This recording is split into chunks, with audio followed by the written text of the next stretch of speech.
Hey YouTube, so I'm just about to review the KLX 110. It's such a sweet little bike. It's so light and nimble that you can just pretty much fly through unfamiliar terrain. It's pretty cool, love it. Let's see how it goes. Okay, let's give her some stick.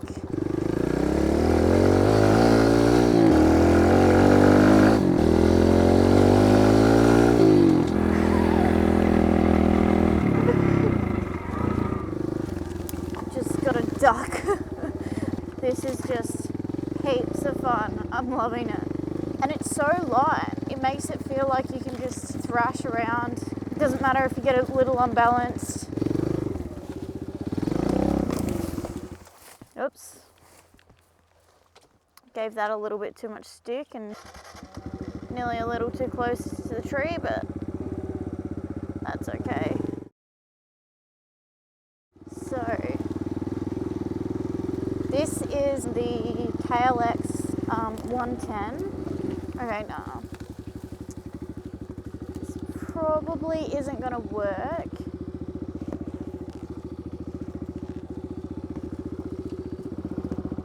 So the good thing about it being so small is you can turn it around. Alright, that should do it. Oops, I don't know where our track is.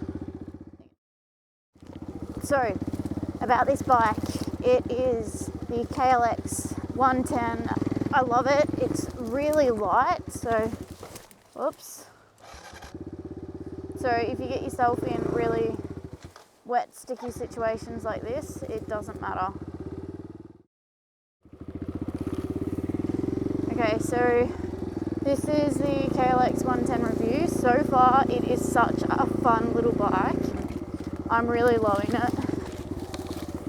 It's amazing. I was tossing up on whether or not to get a dirt bike for my first bike or whether to get the bike that I did, which was the Honda Rebel. So I went with the road bike, but this has clarified that I need to get a dirt bike. I mean, you can't take a Rebel through here.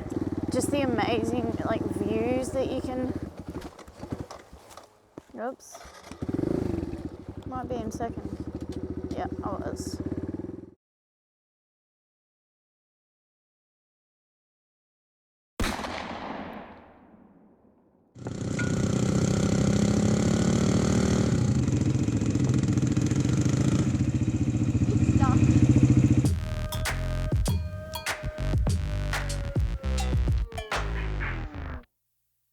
So this is actually the first time I've ever ridden a dirt bike, so it was a bit hard to do a review and ride at the same time.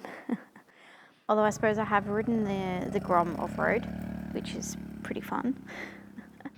So the things about this bike, well, it's the KLX 110L. It's 112cc air-cooled 4-stroke engine, 4-speed transmission. It weighs 64 kilograms. It's got an electric start and it's a kickstart, so it's a really good bike for little kids starting out or even just adults having some fun. It's good fun. This is such a fun little bike. I'm new to riding and I'm finding this so much fun. There are the two versions, the KLX 110R and the KLX 110L. The main difference is the seat height. The R is just a bit smaller and the L's, well, as far as I'm aware, it's the smallest dirt bike with a manual clutch, which is pretty cool. Yeah. So you've got the main other competitor bikes, I suppose. So you've got the Honda, Suzuki and the Yamaha. In the Hondas, you've got the CRF 100F, which is fuel injected. You've got the CRF 125, which is a 4-speed fuel injected, and you can get it in big wheel and small wheel. Then you've got the Suzuki Junior 80, which is a 5-speed 2-stroke. It is cheaper, it's kickstart though. In the Suzuki again, you've got the DRZ 125, which is a 5-speed big wheel, or you can get the small wheel version.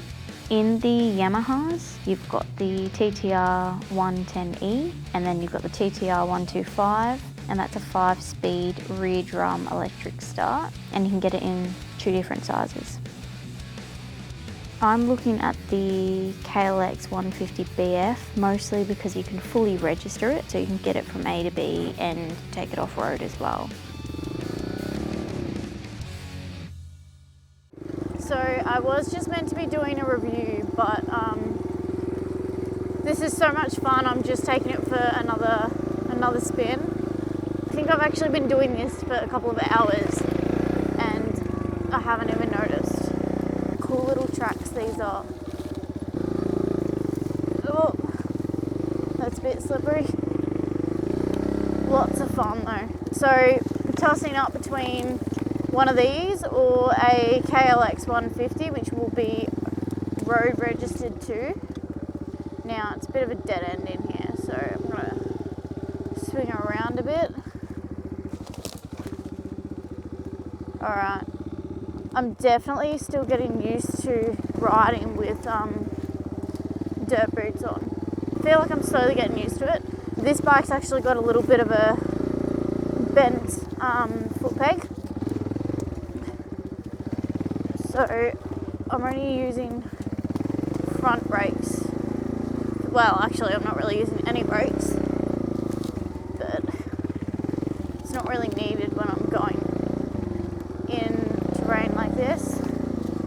But this is so much fun. So, question is, do I get a KLX 110 or the KLX 150 BF and road register it as well?